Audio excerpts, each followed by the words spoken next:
ಎಲ್ಲರಿಗೂ ನಮಸ್ಕಾರ. ನಾನು ದವಂಡಗಲ್ ಅಕ್ಷು. ಇವತ್ತು ನಾನು ನಂದಿಕೇಶ್ವರ ದೇವಸ್ಥಾನ ಅಂದರೆ ಹೆಗ್ಗಡೆ ಕೆರೆಯಲ್ಲಿರುವ ದೇವಸ್ಥಾನಕ್ಕೆ ಬಂದಿದ್ದೇನೆ. ಯಾಕಂದರೆ ಇವತ್ತು ಇಲ್ಲಿ ಗೆಂಡ ಸೇವೆ ಉಂಟು. ಗೆಂಡ ಸೇವೆ ನೀವು ಲಾಸ್ಟ್ ಇಯರ್ ಎಲ್ಲ ನೋಡಿರ್ಬೋದು, ನಾನು ಸಹ ಗೆಂಡ ತೊಳೆದಿದ್ದೆ.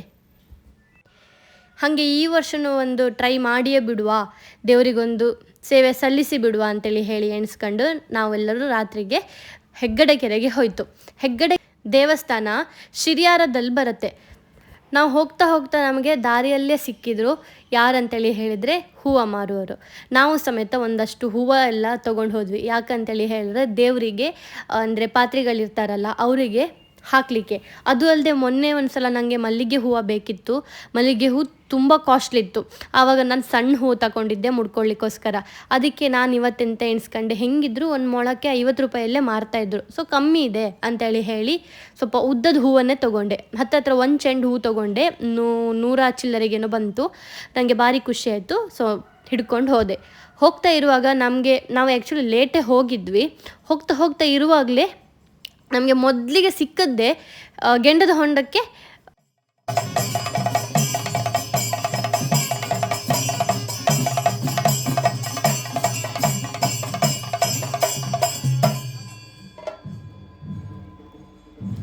ಭಾರಿ ಖುಷಿ ಆಯಿತು. ನಾವು ಹೋಗುವಾಗಲೇ ಸಿಕ್ತಲ್ಲ ದೇವರೇ ಅಂತೇಳಿ ಹೇಳಿ ಗೆಂಡದ ಹೊಂಡಕ್ಕೆ ಬೆಂಕಿ ಹಾಕೋದು ಕಾರ್ಯಕ್ರಮ ಎಲ್ಲ ಕಂಡ್ಕೊಂಡು ಅದಾದಮೇಲೆ ನಾವು ದೇವರದ್ದು ದರ್ಶನಕ್ಕೆ ಹೋದ್ವಿ.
ಮುಡ್ಕೊಂಬುಕ್ಕೆ ಹೆಂಗಿದ್ರು ಹೂವು ತಗೊಂಡೆ, ಆದರೆ ನನ್ನ ಹತ್ರ ಕ್ಲಿಪ್ ಇರಲಿಲ್ಲ. ಅದಕ್ಕೆ ಕ್ಲಿಪ್ಪು ಒಂದು ಪರ್ಚೇಸ್ ಮಾಡಿ ಅಲ್ಲಿಂದ ಡೈರೆಕ್ಟ್ ನಾನು ಹೋದೆ.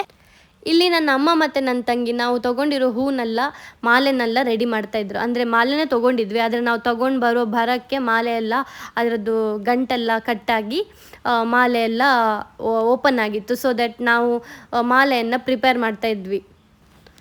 ಆಮೇಲೆ ನಾವು ಸ್ವಲ್ಪ ಹೊತ್ತು ಅಲ್ಲೇ ಗೆಂಡದ ಹೊಂಡದ ಹತ್ರನೇ ಕೂತ್ಕೊಂಡಿತ್ತು. ಅಂದರೆ ಗೆಂಡ ಎಲ್ಲಿ ಹಾಕಿದ್ದಾರೆ ಅಲ್ಲ ಅದೇ ಬೆಂಕಿ ಮುಂದೆ ಕೂತ್ಕೊಂಡಿತ್ತು. ಆಮೇಲೆ ನಮಗೆ ಗಾವು ತಡಿಲಿಕ್ಕಾಗಲಿಲ್ಲ. ನಮ್ಮೊಟ್ಟಿಗೆ ನಮ್ಮದು ಮಾವೊಂದು ಸಣ್ಣ ಮಗಳು ಸಾಯ್ದಿದ್ಲು, 2 ವರ್ಷದ ಮಗು ಅದು. ಸೊ ಆ ಮಗುಗೆ ತಡ್ಕೊಳ್ಳಿಕ್ಕಾಗೋದಿಲ್ಲ ಅಂತ ಹೇಳಿ ನಾವು ಒಂದು ಕೆಲಸ ಮಾಡೋಣ, ದೇವಸ್ಥಾನದ ಒಳಗೆ ಫುಲ್ ಕಲ್ಲು ಚಪ್ಪಡಿ ದೇವಸ್ಥಾನ ಅಲ್ಲ, ಸೊ ತಂಪಿರುತ್ತೆ ಅಂತೇಳಿ ಹೇಳಿ ಎಣಿಸ್ಕೊಂಡು ನಾವು 3 ಜನ ಇದ್ಕೊಂಡು ಮತ್ತು ಮಾಮಿ ಸಹ 4 ಜನ ಎದ್ಕೊಂಡು ನಾವು ದೇವಸ್ಥಾನದ ಒಳಗೇ ಹೋಗಿ ಕೂತ್ಕೊಳ್ತು. ದೇವಸ್ಥಾನದ ಒಳಗೂ ಅಷ್ಟೇ ತಂಪು ಇತ್ತು ಮತ್ತು ಎಲ್ಲ ಕಡೆ ಫ್ಯಾನಿದು ವ್ಯವಸ್ಥೆ ಸಹ ಇದ್ದಿತ್ತು. ಹಾಗಾಗಿ ನಮ್ಗೆ ಅಷ್ಟು ಭಂಗ ಆಗಲಿಲ್ಲ. ನಾವು ದೇವಸ್ಥಾನದ ಒಳಗೆ ಹೋಗಿ ಕೂತ್ಕೊಂಡ್ವಿ.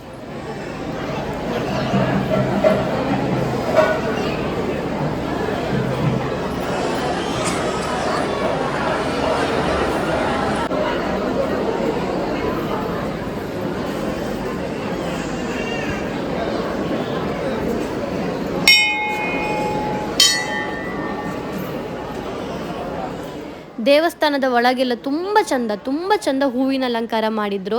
ನೋಡುವಾಗಲೇ ತುಂಬ ಖುಷಿ ಆಗ್ತಾಯಿತ್ತು. ಅದಾದಮೇಲೆ ಡೈರೆಕ್ಟು ದರ್ಶನ ಸ್ಟಾರ್ಟ್ ಆಯಿತು ವೀರಭದ್ರ ದೇವರದ್ದು. ಅದನ್ನು ಸಹ ನಾನು ನೋಡಿದೆ.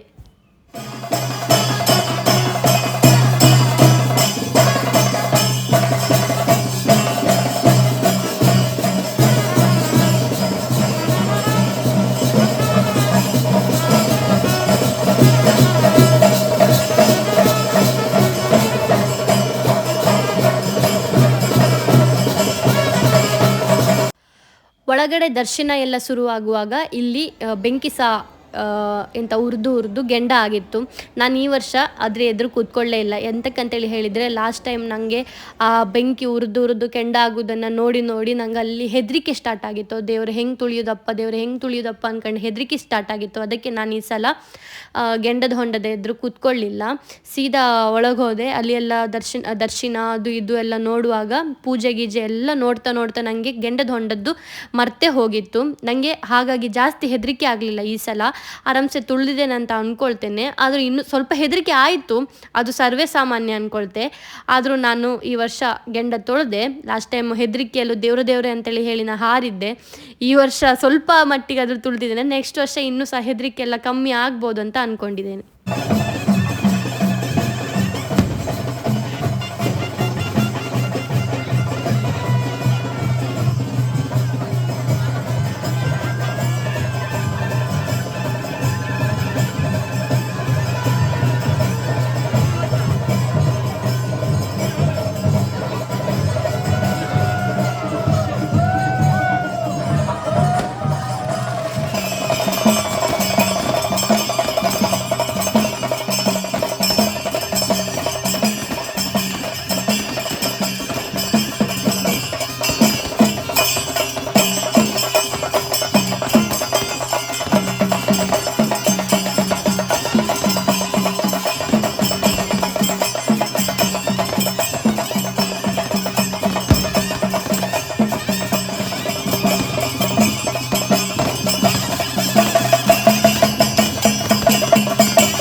ಇಲ್ಲಿ ಕಮ್ಮಿ ಜನ.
ನಾವು ಗೆಂಡ ಎಲ್ಲ ಮುಗಿಸ್ಕೊಂಡು ದೇವ್ರದ್ದು ಆಶೀರ್ವಾದ ಎಲ್ಲ ತಗೊಂಡು ಆಮೇಲೆ ಸ್ವಲ್ಪ ಸ್ವೀಟ್ಸ್ ಎಲ್ಲ ತಿನ್ನುವಂಥ ಮನಸ್ಸಾಗಿತ್ತು. ಸೊ ಸ್ವೀಟ್ಸ್ ಎಲ್ಲ ಮನೆಗೆ ತೊಗೊಂಡು ನಾವು ಹೊರಟ್ವಿ ಮನೆಗೆ.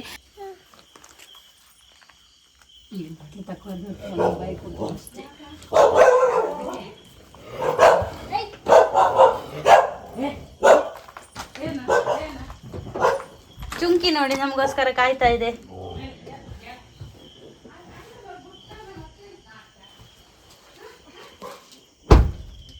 ನಾವು ಗೆಂಡ ಮುಗಿಸಿ ಮನೆಗೆ ಬಂತು. ಇನ್ನು ಚೋಚ ಗಂಟೆ ಇವಾಗ ಹತ್ರ ಗಂಟೆ ಎಷ್ಟು ಒಂದಾಯ್ತಾ, ಒಂದು ಕಾಲಿರ್ಬೋದು. ಎಂತಕ್ಕಂದ್ರೆ ಗೆಂಡ ಶುರುವಾಗ ಪತ್ತಿಂಗೆ 12 ಗಂಟೆ ಆಗಿತ್ತು. ಸೊ ಈಗ ಒಂದೂವರೆ ಗಂಟೆ. ನಮ್ಮ ಚಿನ್ನಮ್ಮ ಸಮೇತ ಇವತ್ತು. ಚಿನ್ನಮ್ಮ ಗೆಂಡ ತೊಳೆದಿದ್ಯಾ? ಇಲ್ಯಾ? ಎಂತದ ಫೋಟೋ ಚೆನ್ನಾಗಿ ಕಡೆ ನಿಂತ್ಕೊಂಡಿಲ್ಲ. ಗುಡ್ ನೈಟ್ ಎಲ್ಲರಿಗೂ, ಶುಭರಾತ್ರಿ. ಮತ್ತೆ ಇನ್ನೊಂದು ವಿಡಿಯೋದಲ್ಲಿ ಮತ್ತೆ ಸಿಗ್ತೀನಿ. ಬಾಯ್ ಬಾಯ್.